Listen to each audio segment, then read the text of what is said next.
প্রিয় দর্শক, স্বাগত আজ দুপুরে। আপনাদের সঙ্গে আছি আমি নুহাত সাও। সকল ভাষা শহীদ ও ভাষা সৈনিকদের প্রতি শ্রদ্ধা জানিয়ে শুরু করছি আজ দুপুরের আজকের আয়োজন। আজ থাকছে সংস্কৃতি বই বসন্তে, এনটিভি অনুষ্ঠান সূচি ও দুপুরের অতিথি। প্রথমেই থাকছে সংস্কৃতি।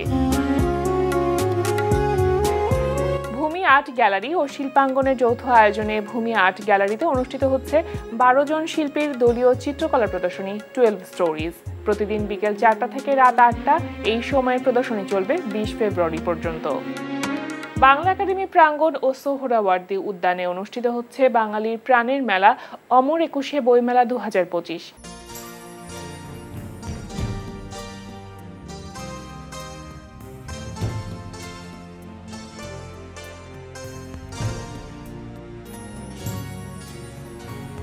ছুটির দিন ব্যতীত বইমেলা প্রতিদিন বিকেল 3টা থেকে রাত 9টা এবং ছুটির দিন বেলা 11টা থেকে রাত 9টা পর্যন্ত খোলা থাকছে।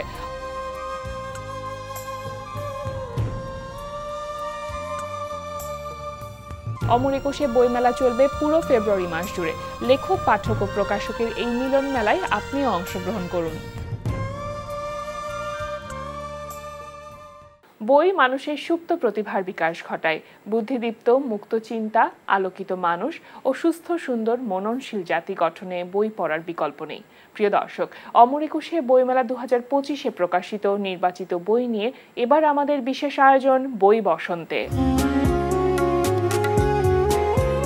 প্রিয় দর্শক, আমরা আমাদের এই সেগমেন্টে অমর একুশে বইমেলায় প্রকাশিত 2টি বই সম্পর্কে জানাবো। রাজীব দত্তের প্রচ্ছদ ডিজাইনে ঘাসফুল থেকে প্রকাশিত হয়েছে পলিয়ার ওয়াহিদের কাব্যগ্রন্থ গুলি ও গাদ্দার। রাজীব দত্তের প্রচ্ছদ ডিজাইনে বৈভব থেকে প্রকাশিত হয়েছে সাহেব কায়েসের কাব্যগ্রন্থ নৈরাজ্যবাদী হাওয়া। এবার এনটিভি অনুষ্ঠান সূচি। এবার জানিয়ে দিচ্ছি এনটিভি রাজরাতের বিশেষ অনুষ্ঠানগুলির সময়সূচি। সন্ধ্যা 6টা 15 মিনিটে থাকছে বিশেষ টক শো সংলাপ প্রতিদিন।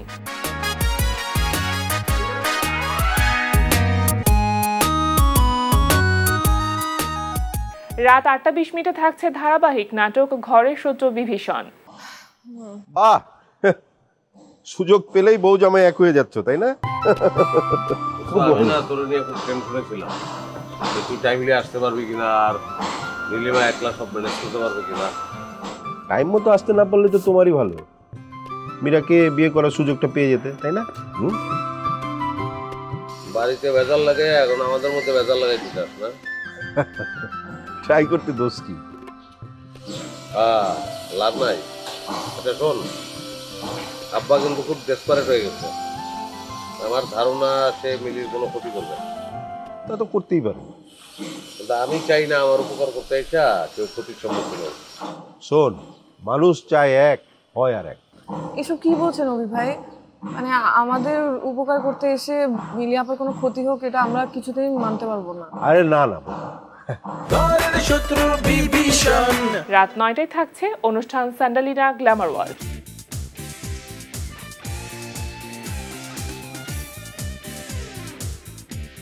রাত 9টা 30 মিনিটে থাকছে ধারাবাহিক নাটক জোনাকির আলো।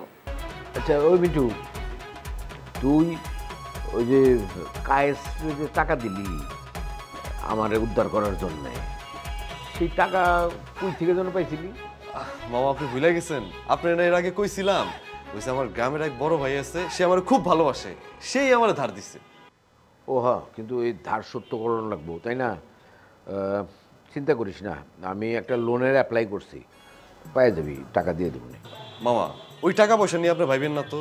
আরে মানুষের টাকা দেওয়া লাগবে না মামা। টাকা পয়সা নিয়ে আপনি কোনো চিন্তা করেন না, আপনি আপনার নিয়ে চিন্তা করেন। আপনার কোমরের ব্যথাটা কি ভালো হয়েছে? ও একটু কমছে। এই কি হয়েছে এবার?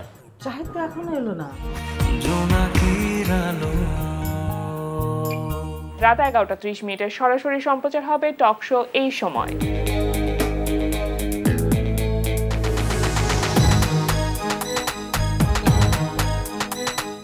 এই ছিল এনটিভি রাজরাতের বিশেষ অনুষ্ঠানগুলির সময়সূচি। এবার দুপুরের অতিথি। প্রিয় দর্শক, আমাদের আজ দুপুরের অতিথি কথা সাহিত্যিক ও অনুবাদক দিলওয়ার হাসান। শুভ দুপুর ভাইয়া, শুভ দুপুর। কেমন আছেন? আছি ভালো, বেশ ভালো। একজন লেখক মানুষ আপনি, সাংবাদিকতার সাথেও বহু বছর যুক্ত ছিলেন, কিন্তু যেহেতু বইমেলার মাস চলছে সুতরাং লেখকের আবেগের জায়গাটা একেবারেই অন্যরকম হয়। কেমন লাগে যখন বইমেলার মাসে নিজের লেখা কোনো বই প্রকাশিত হয়? এটা খুবই ভালো লাগে এবং আবেগের কথাটা আপনি বললেন, আবেগ জড়িত। একটি বই প্রকাশ করতে নানা রকম প্রক্রিয়ার মধ্যে দিয়ে দিতে হয়। সেটাকে প্রথমে লিখে সেটাকে প্রুফ দেখতে হয়, সেটাকে মেকআপ ডিজাইন যখন করে প্রচ্ছদ হয়। এটা একটা মানে প্রক্রিয়া। এই প্রক্রিয়াটা খুবই আনন্দজনক প্রক্রিয়া, যদিও কষ্টকর, তারপরে বেশ ভালোই লাগে। মানে প্রতি বছরই অপেক্ষা করি যে কখন আমার বইটা বেরোবে, কখন সেটা বই মেলায় যাবে, পাঠকরা কিনবেন বা পড়বেন। এরকম একটা উত্তেজনার মতো কাজ করে আর কি সবসময়। সাধারণত কি আপনার বইমেলাকে উপলক্ষ করেই বই লেখা হয়, না সারা বছর বই প্রকাশ করবার এই প্রক্রিয়াটা চলতে থাকে? আমি চাই যে সারা বছরই বই প্রকাশিত হোক, তবে আমার বই শুধু মেলায় না, মেলার বাইরেও বের হয়। এবারও মেলার বাইরে আরো একটা দুটো বই বেরিয়েছে। মানে মেলা ছাড়াও বছরের অন্যান্য সময়গুলোতে? অন্যান্য সময় বই করা উচিত, মেলা কেন্দ্রিক সাহিত্য হওয়া উচিত না। কারণ শুধু ওই এক মাস বই প্রকাশ করবেন, বই লেখকরা লিখবেন বা ইয়ে করবেন তা না, এটা সবসময় থাকা উচিত। তাহলে বইয়ের যে মানে বিপণন, বইয়ের পাঠকদের কাছে পৌঁছানো, নানা রকম প্রক্রিয়াটা থাকে। কিন্তু শুধু বইমেলা কেন্দ্রিক হলে হয় কি, মানুষ ওই বইমেলা থেকেই শুধু বই কিনতে চায়, তারপরে ওই বইগুলো আর তেমন একটা প্রচার প্রসার থাকে না। ফলে সারা বছর যদি বই বের হয় সেটাই আমি মনে করি ভালো, সেটাই দরকারি। এখন যেমন আমরা দেখি যে অনলাইন অনেক প্ল্যাটফর্মে বই পড়ার একটা অভ্যস্ততা তৈরি হচ্ছে মানুষের মধ্যে, বা অভ্যাস তৈরি হচ্ছে, সেক্ষেত্রে বই কেনার প্রতি মানুষের আগ্রহটা কি কমে যাচ্ছে খানিকটা? বই কেনার প্রতি আগ্রহ তো এখন অনেকই কম। ডিজিটাল মিডিয়া, তারপরে ফেসবুক, সোশ্যাল মিডিয়ার আবির্ভাবের পরে বই টই কেনা এমনি কমে গেছে। তারপরে অনেকে আবার অনলাইনে অনেক বইপত্র পাওয়া যায়, সেগুলো অনেকে পড়তে ভালোবাসেন। সেটাও একটা ভালো দিক, মানে পড়াটা দিয়ে কথা। কিন্তু পড়ার যে ভালো বই যে পড়ার চর্চা, অনলাইনে মানুষ এমন সব জিনিস দেখে বা এমন সব জিনিসের চর্চা করে, সেগুলো আসলে খুব এক্সপেক্টেড না। অনলাইন থেকে যদি দুর্লভ বই নিয়ে কেউ পড়ে তাহলে সেটা অনেক ভালো, কিন্তু সেটা আমি খুব একটা লক্ষ্য করি না। দারুণ বললেন। এবারের বইমেলায় আপনার 3টি বই প্রকাশিত হয়েছে, একটু জানি ছোট করে কোন কোন বই এবং কি কি নাম? আমার কাছে আছে নামগুলো। গগনঢুলি, একটু শুনি গগনঢুলি সম্পর্কে। গগনঢুলি একটা মুক্তিযুদ্ধের সময়ে শিশু কিশোররা কিভাবে মুক্তিযুদ্ধ, এটা আমরা ভাবি যে শুধু বড়রাই মুক্তিযুদ্ধ করেছে, আসলে তা নয়। অনেক কিশোরও মুক্তিযুদ্ধে নানাভাবে অংশগ্রহণ করেছে। এই বইটা সেই কিশোরদের নিয়ে লেখা গল্প, যারা অত্যন্ত সাহসিকতার সঙ্গে মুক্তিযুদ্ধে অংশগ্রহণ করেছিল। তারা হয়তো গুলি বন্দুক চালায়নি, তারা হয়তো ওইভাবে করেনি, কিন্তু তারাও একটা ভাবে কোনো না কোনো ভাবে অংশগ্রহণ করেছিল।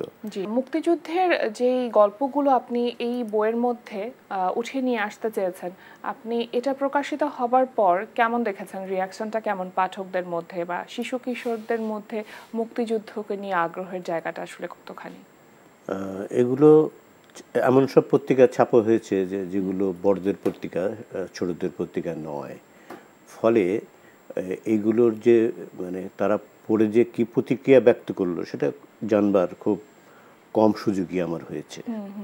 তবে আমি অনেককে পড়িয়েছি, তারা পড়ে খুব উৎসাহিত, উদ্দীপিত, এরকম ঘটতে পারে এত বছর আগে, তারা এটা খুব মানে অনেকে বিস্মিত হয়েছে। সেটাই আমার পাওনা। আমি নিজে বেশ কিছু লোককে পড়িয়েছি, পত্রিকা যখন ছাপা হয়, আর এখনও পড়ছে। বইটা কদিন আগেই বেরিয়েছে। এখন যারা পড়ছে তাদের মধ্যে বেশ উৎসাহ দেখা যাচ্ছে এবং মেলাতেও তারা আসছে। আরো একটি ছোট গল্পের বই আছে আপনার, কুকুর কাহিনী, এবারের বইমেলায় প্রকাশিত হয়েছে। একটু জানবো যে কুকুর কাহিনী আসলে কি ধরনের ঘটনাকে কেন্দ্র করে পুরো গল্পটা আবর্তিত হয়েছে, বা এখানে তো অনেকগুলো গল্প রয়েছে। হ্যাঁ, অনেকগুলো, 13টা গল্প আছে এখানে। 13টা গল্পের একটি হচ্ছে কুকুর কাহিনী। একটু আগেই বলছিলাম আপনাকে যে একটি মৃত কুকুর রাস্তায় পড়ে আছে, যানজট, অনেক যানবাহন চলছে। হঠাৎ একটা মেয়েকে দেখা গেল সে কুকুরটাকে দেখছে যে সে বেঁচে আছে কিনা। যখন দেখে বেঁচে নেই, যখন কনফার্ম হলো সে, তখন কুকুরটাকে বুকে জড়িয়ে নিয়ে সে হাঁটতে থাকে। আর ওই যে দর্শক, যে আমার গল্পের যে নায়ক, সেটা ওই মেয়েটার সাথে তার পরিচয় ছিল, যার পরিচিত মেয়ে, তাকে ডাকছে, সে শুনছে না। তো সে মানে দুপুরে খায়নি, একজন খুবই একটু অন্য চাকরি টাকরি পাচ্ছে না এই ধরনের একটা ছেলে। সে যখন বাসে করে বাসায় চলে যায় এবং বাসায় গিয়ে যখন পাশের বাসা থেকে তাকে খেতে দেওয়া হয়, সে তখন খেয়ে তখন ওই কুকুরটার কথা ভাবতে থাকে। ভাবতে ভাবতে সেই কুকুরটাকে নিয়ে একটা কবিতার মতো লিখে একদম গল্পের শেষে আছে। সে ভাবছে যে ওই মেয়েটা নিশ্চয়ই ওই কুকুরটাকে মানে ওই মেয়েটার এত মানবিক, শুধু মানুষের জন্য তার ভালোবাসা নয়, কুকুরের জন্য তার ভালোবাসা আছে, একটা প্রাণীর জন্য ভালোবাসা আছে। তখন ওই কবিতার মধ্যে দিয়ে সেই জিনিসটা সে মানে লিখবার প্রকাশ করে। আচ্ছা, এটাই হচ্ছে। আর বাকি যে 12টি গল্প বলছিলেন, টোটাল 13টি গল্প বাকি গল্পগুলো আছে একজন বিখ্যাত লেখককে নিয়ে, নারী লেখক, তার জীবন নিয়ে একটা গল্প আছে। আর একটা গল্প আছে একজন নকশাল নেতাকে নিয়ে।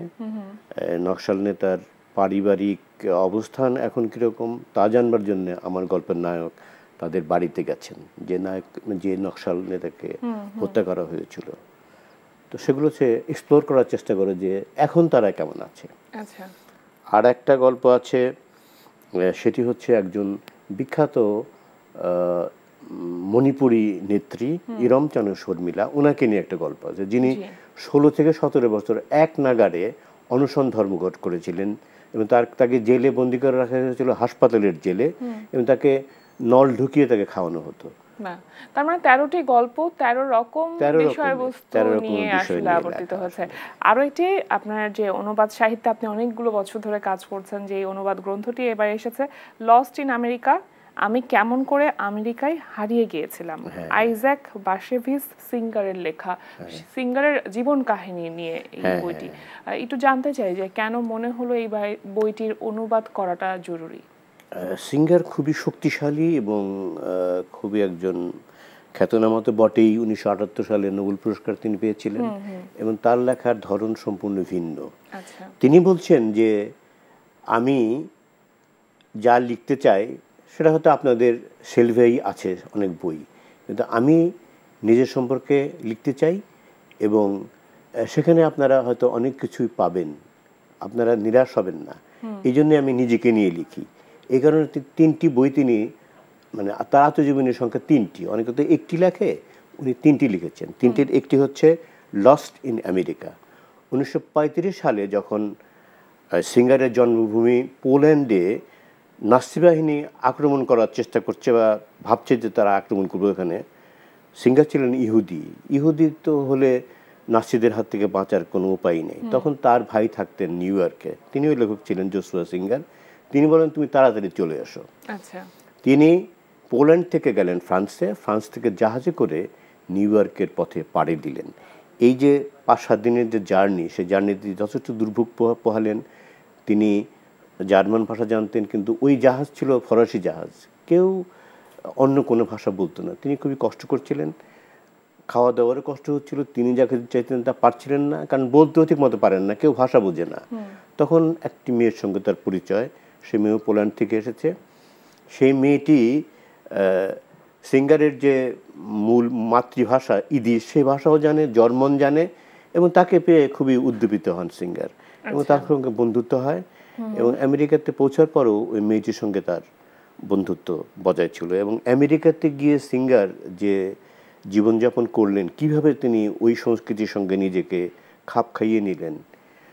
খুবই ডিপ্রেশনে ছিলেন প্রথম দিকে, আত্মহত্যা করতে চেয়েছিলেন, কিন্তু পরে তার ভাই জোশুয়া তাকে অনেক বুঝিয়ে সুঝিয়ে চাকরি দিলেন একটা ডেইলি ফরওয়ার্ড পত্রিকা, যেটা ইদিশ ভাষার পত্রিকা, নিউ ইয়র্ক থেকে বেরোতো, ওই চাকরি করলেন। তারপরে তিনি নানা ধরনের পত্রিকায় লেখালেখি শুরু করলেন।